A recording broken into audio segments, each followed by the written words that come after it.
আচার্য school চ্যানেলে তোমাদের সকলকে স্বাগত জানাই। আজকে আলোচনা করব ক্লাস 10-এর পর্ষদের টেস্ট পেপার থেকে বিধাননগর গভর্নমেন্ট হাই স্কুল থেকে জিওগ্রাফি পেজ নাম্বার 207 যে সমস্ত 2 নম্বরের কোশ্চেনগুলো আছে তার অ্যান্সারগুলো নিয়ে আলোচনা করব, আর তার সঙ্গে 211 নম্বর পেজ যেটা আছে সেটা নিয়েও আলোচনা করব। তাহলে এক ভিডিওতে তোমরা দুটো সেট পেয়ে যাচ্ছ। আর এর আগের ভিডিওতেই আমি মোটামুটি 5টা সেট দিয়েছি তোমাদের জিওগ্রাফি থেকে পর্ষদের টেস্ট পেপার থেকে, সেটা কিন্তু দেখে নিও। এবং যারা হিস্ট্রি থেকে কি পড়বে বুঝে উঠতে পারছো না, তারা কিন্তু লাস্ট সাজেশন পেয়ে গেছো, তারা দেখে নেবে। যারা এখনও দেখোনি তারা কিন্তু প্লেলিস্টে গিয়ে দেখে নেবে, আর যারা দেখেছো তো ভালো কথা। আর তোমাদের এর পরের ভিডিওতেই কিন্তু একটা হিস্ট্রি থেকে 133 নম্বর পেজটা যেটা আছে সেটা কিন্তু কমপ্লিট করে দেবো। তাই অবশ্যই চ্যানেলটিকে সাবস্ক্রাইব করে নাও আর এটা দেখতে থাকো। চলো শুরু করা যাক ভিডিওটা। তোমাদের তো আর এক্সামকে বেশি দেরি নেই, মন দিয়ে ভালো করে পড়াশোনা করো, আর এই কোশ্চেনগুলো অবশ্যই খাতায় নোট ডাউন করে রাখবে, কারণ এই কোশ্চেনগুলো থেকেই কিন্তু তোমরা পেয়ে যাবে। আর এটাই হচ্ছে জিওগ্রাফি থেকে তোমাদের শেষ ভিডিও। দেখে নাও, 1 নম্বর কোশ্চেন বলছে বৈপরীত্য উষ্ণতা কাকে বলে। সংখ্যা দেখে নাও। সাধারণত বায়ুমণ্ডলের নিচের স্তর ট্রপোস্ফিয়ারে উচ্চতা বৃদ্ধির সঙ্গে সঙ্গে 6.4 ডিগ্রি সেলসিয়াস প্রতি কিলোমিটার হারে উষ্ণতা হ্রাস পায়, তবে কখনো কখনো এর ব্যতিক্রম দেখা যায়। উচ্চতা বাড়ার সঙ্গে সঙ্গে মানে বৃদ্ধির সঙ্গে সঙ্গে উষ্ণতাও বৃদ্ধি পেতে থাকে। একে কিন্তু বৈপরীত্য উষ্ণতা বলে। অথবা দিয়ে যেটা দিয়েছিল, দক্ষিণ গোলার্ধে দুটি মরুভূমির নাম লেখো। দক্ষিণ গোলার্ধে দুটি মরুভূমি বলতে উষ্ণ মরুভূমির নাম ছিল এটা। দুটি উষ্ণ মরুভূমি হচ্ছে একটা কালাহারি ও একটা হচ্ছে ভিক্টোরিয়া মরুভূমি। 2 নম্বর কোশ্চেন, জেট বায়ুর দুটি বৈশিষ্ট্য লেখো। না, জেট বায়ু কাকে বলে প্রথমে লিখে নেব। না, ঊর্ধ্ব ট্রপোস্ফিয়ারে প্রবাহিত অত্যন্ত শীতল দ্রুতগতি সম্পন্ন সংকীর্ণ সর্পিলাকার বায়ু প্রবাহকে কিন্তু জেট বায়ু বলে। আর জেট বায়ু বৈশিষ্ট্য কি? না, জেট বায়ু বৈশিষ্ট্যগুলি হলো, 1 নম্বর হচ্ছে জিওট্রফিক বায়ু। ঊর্ধ্ব বায়ুমণ্ডলে জেট বায়ু প্রবাহ সমচাপ রেখার সমান্তরালে প্রবাহিত হয়, তাই এটি জিওট্রফিক বায়ু নামেও কিন্তু পরিচিত। আর 2 নম্বর সেটা হচ্ছে বায়ুর গতিবেগ। এটি অত্যন্ত গতিশীল এবং দ্রুতগামী বায়ু। এই বায়ু ঘন্টায় 100 থেকে 500 কিলোমিটার বেগে কিন্তু প্রবাহিত হয়। 3 নম্বর দেখে নেব। 3 নম্বর যেটা বৈশিষ্ট্য, জেট স্ট্রিম। দুটো দিলেই হবে, 3টে দিয়ে রেখেছি কারণ 3 নম্বরের কোশ্চেন হিসেবে কিন্তু এটাই আসতে পারে। জেট স্ট্রিম সংকীর্ণ ঝর্ণা বা নদীর মতো প্রবাহিত হয় বলে একে কিন্তু জেট স্ট্রিম বা জেট প্রবাহ বলে। অথবা দিয়ে যে কোশ্চেনটা ছিল, ধারণা অববাহিকা কী? না, উচ্চ পার্বত্য অঞ্চলে উৎপত্তি লাভ করার পর নদী সেখান থেকে নিম্ন দিকে সমভূমি অভিমুখে নেমে আসে। নদীর এই উৎস অঞ্চলের অববাহিকায় অসংখ্য ছোট ছোট জলধারা একত্রে মিলিত হয়ে বৃহৎ নদীরূপে নির্দিষ্ট খাতে নিম্ন দিকে প্রবাহিত হয়। নদীর উৎস অঞ্চলের এই অববাহিকাকে, অর্থাৎ পার্বত্য অঞ্চলে একটি নদী গোষ্ঠী যতটুকু স্থানের উপর দিয়ে প্রবাহিত হয় তাকে কিন্তু ধারণা অববাহিকা বলে। তাহলে নদী উৎস থেকে মোহনা পর্যন্ত আসার সময় যতটা অঞ্চল হচ্ছে দখল করে আসছে, সেই অঞ্চলটাকেই আমরা বলবো ধারণবাহিকা। 3 নম্বর কোশ্চেন কি বলছে, কম্পোস্টিং কি? এটা খুবই ইম্পর্টেন্ট কোশ্চেন। যে পদ্ধতিতে জৈব বজ্রগুলিকে আলাদা করে তাকে যন্ত্রের সাহায্যে চূর্ণ বিচূর্ণ করে ওই জৈব পদার্থ ব্যাকটেরিয়ার দ্বারা বা জীবাণুর দ্বারা পচন ঘটিয়ে হিউমাস জাতীয় পদার্থে পরিণত করা হয়, তাকে কিন্তু কম্পোস্টিং বলে। এর ফলে সৃষ্ট এই হিউমাস জাতীয় পদার্থকে কিন্তু কম্পোস্ট বলে। প্রকারভেদ দেখে নেব। কম্পোস্টের প্রকারভেদ, কম্পোস্টিং কাকে বলে শুধু এইটুকু দিয়ে দিলে কিন্তু তোমরা 2-2 পাবে না। অবশ্যই তোমরা প্রকারভেদ দুটো আলোচনা করে দিলে ভালো হবে। কম্পোস্টিং মূলত হচ্ছে 2 প্রকার, এক হচ্ছে সবাত কম্পোস্টিং আর একটা হচ্ছে অবাত কম্পোস্টিং। এবার সবাত কম্পোস্টিং কাকে বলে?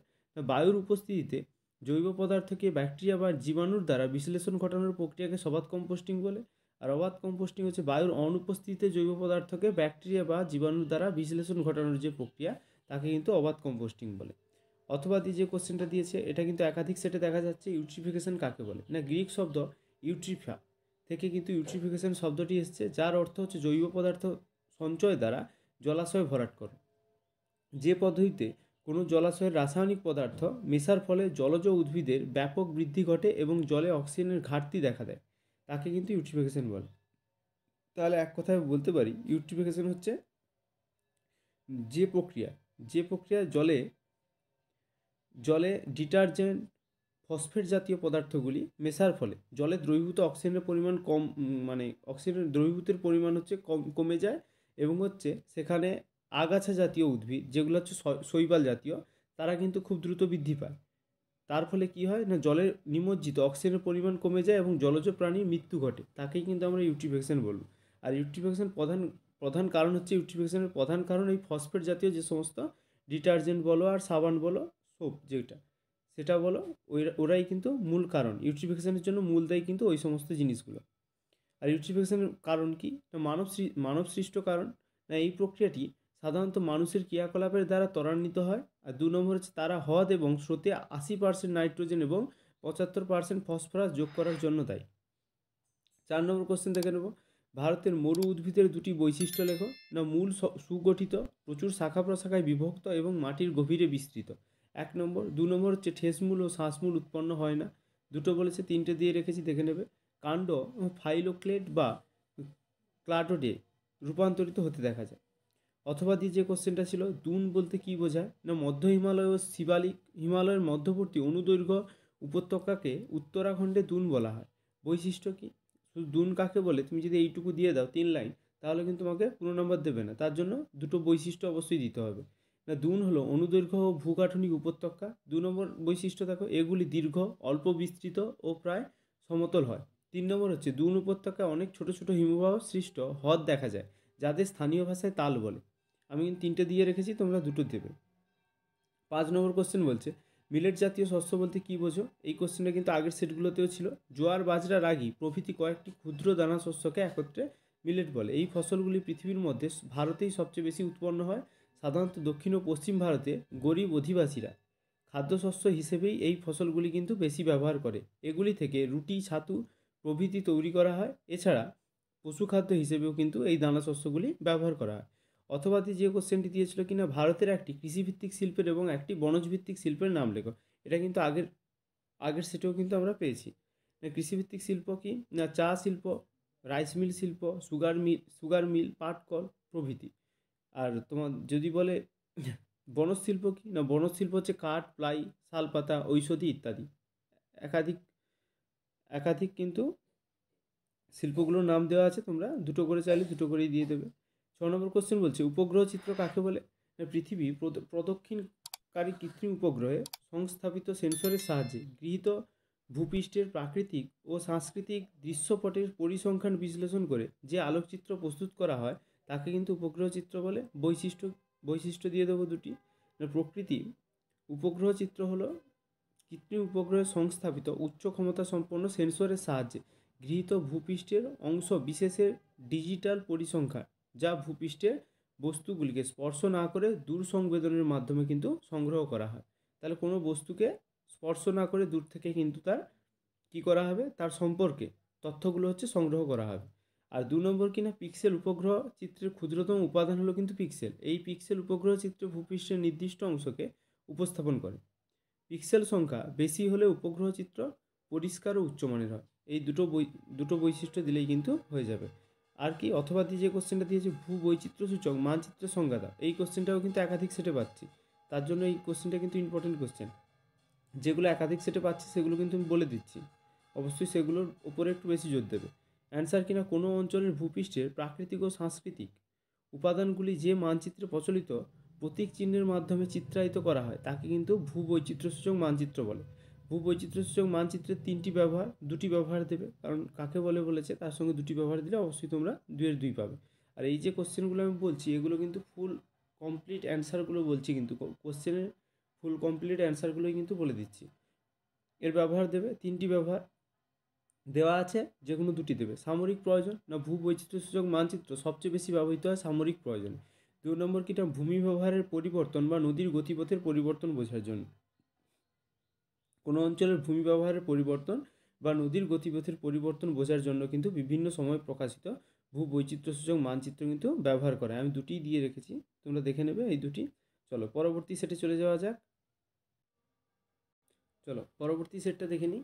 নৈহাটি নরেন্দ্র বিদ্যানিকেতন যে সেটটি, সেটি নিয়ে আলোচনা করব, পেজ নম্বর 211। তার আগে একটা কথা বলে রাখি, তোমরা কিন্তু অবশ্যই এই যে কয়েকদিন পড়ে আছে, তোমাদের আজকে 24 তারিখ হয়ে গেল, আর 7 দিন পড়ে আছে। 7 দিন আর ওদিকে একদিন, 8 দিন পড়ে আছে। এই 8 দিন কিন্তু তোমরা প্রতিদিন টার্গেট রাখো যে কোন কোন চ্যাপ্টার থেকে কোন কোন কোশ্চেনগুলো দেখবে। তার আগের দিন নোট ডাউন করে নাও খাতায় যে কালকের আমি হিস্ট্রি আর জিওগ্রাফিটা করব। প্রতিদিন সবগুলো করে করতে যেও না, 3টে করে বই করো। সকালে একটা করলে, দুপুরে বা বিকেল টাইমে একটা করলে, আর রাত্রে সন্ধ্যে থেকে আর একটা করলে। 3টে করে টার্গেট রাখো, আর ওই 3টে ওপরেই কিন্তু জোর দাও। যখন হিস্ট্রি পড়ছো তো হিস্ট্রি নিয়েই ভাবো, আর হিস্ট্রি থেকে কোন কোন জায়গাগুলো তোমরা ইম্পর্টেন্ট যেগুলো তোমাদের হয়নি সেগুলোর উপরেই কিন্তু জোর দাও। আর অবশ্যই কিন্তু হিস্ট্রি যখন করবে জিওগ্রাফি নিয়ে ভাববে না, আবার জিওগ্রাফি যখন করবে কিন্তু হিস্ট্রি নিয়ে ভাববে না। এরকম করে করে কিন্তু পড়ো, কারণ এখন যে সমস্যাটা সবাই ফেস করে, আমরাও ফেস করেছি, সেটা হচ্ছে যখন হিস্ট্রি পড়বো তখন মনে হয় জিওগ্রাফির ওটা হয়নি, আবার জিওগ্রাফি যখন পড়বো মনে হচ্ছে যেন ভৌত বিজ্ঞানের ওটা ছেড়ে এসেছি। এইরকম কোশ্চেনগুলো হয়। হ্যাঁ, এইরকম কোশ্চেনগুলো মাথার মধ্যে আসে, আর তখন জিওগ্রাফিটা যে পড়ছি জিওগ্রাফিটাই ভালোভাবে হয় না। তাই ওটা না করে আগের দিন যেটা করবে, যে জিওগ্রাফির এই 10টা কোশ্চেন আমি দেখবো, তো পার্টিকুলার ওই 10টা কোশ্চেনই দেখো। আর কিচ্ছু ভাবার দরকার নেই। আর তুমি যেটা ভাবছো না, ওই যে আমার জিওগ্রাফি করতে গিয়ে ফিজিক্সটা হয়নি, ওই ফিজিক্সের কথা যখন ভাববে জিওগ্রাফিটাই ভালো করে হবে না। আর তুমি দেখবে যখন জিওগ্রাফিটা ভালো করে করে নেবে, তখন দেখবে তোমার জিওগ্রাফিটা হয়ে গেলে যখন তুমি ফিজিক্স নিয়ে বসবে 2 দিন পর, এরকম মানে এই রুটিনটা চলার পর তোমার নিজেরই মনে হবে যে জিওগ্রাফিটাও আমি অনেকটা কভার করে ফেলেছি যেগুলো আমার হয়েছিল না, আর যেটা ফিজিক্সটাও হয়েছিল না যতটা, সেটাও কিন্তু আমি কভার করতে পেরেছি। এই জন্য দো মানামানি করে কিন্তু তোমরা পড়বে না, যেটা পড়বে একটা পড়ো, আর যা যা পড়বে আগের দিন তোমরা অবশ্যই ডিসিপ্লিনের সঙ্গে একটা রুটিন বানাও যে কালকের কালকের আমি আগামীকাল আমি এই সাবজেক্টগুলো করব।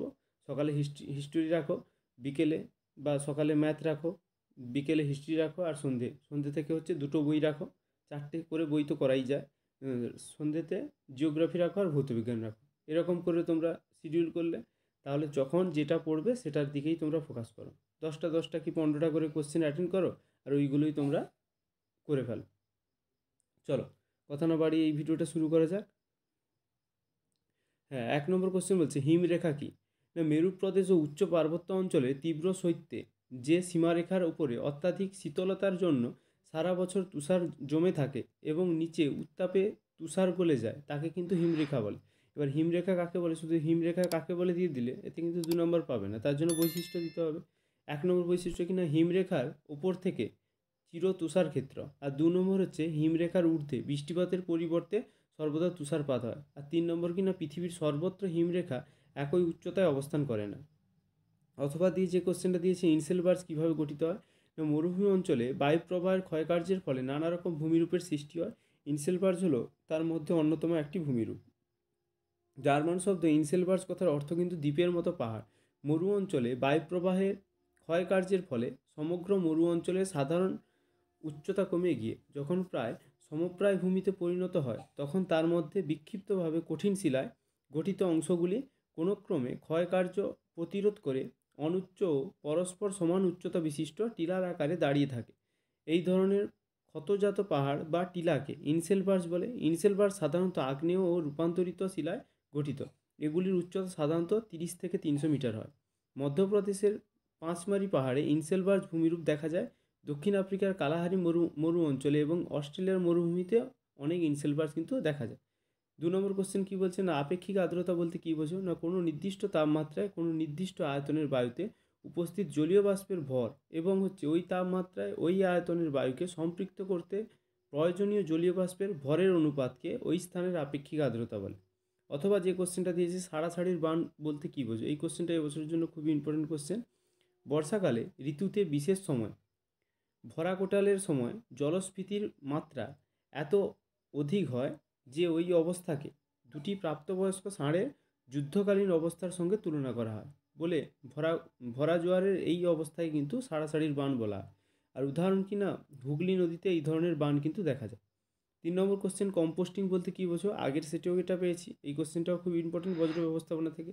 যে পদ্ধতিতে জৈব বজ্রগুলিকে আলাদা করে তাকে যন্ত্রের সাহায্যে চূর্ণ বিচূর্ণ করে ওই জৈব পদার্থ ব্যাকটেরিয়ার দ্বারা বা জীবাণুর দ্বারা পচন ঘটিয়ে হিউমাস জাতীয় পদার্থে পরিণত করা হয় তাকে কিন্তু কম্পোস্টিং বলে।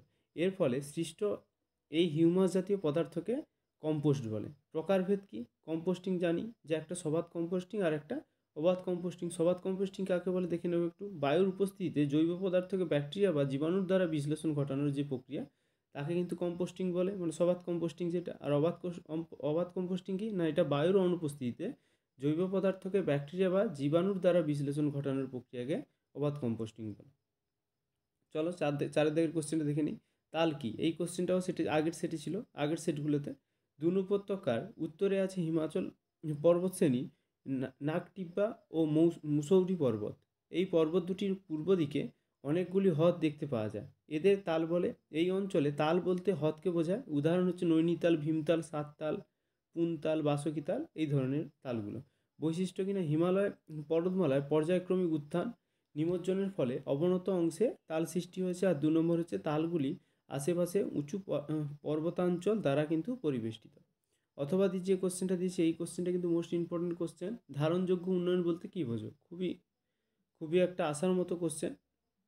না, স্থিতিশীল বা স্থায়ী উন্নয়ন বলতে সেই উন্নয়নকে বোঝায় যে উন্নয়ন ভবিষ্যৎ প্রজন্মের জন্য সম্পদের ভাণ্ডার বজায় রেখে প্রাকৃতিক পরিবেশের গুণগত মানের কোনো অবনতি না ঘটিয়ে বর্তমান প্রজন্মের প্রয়োজন মেটায়।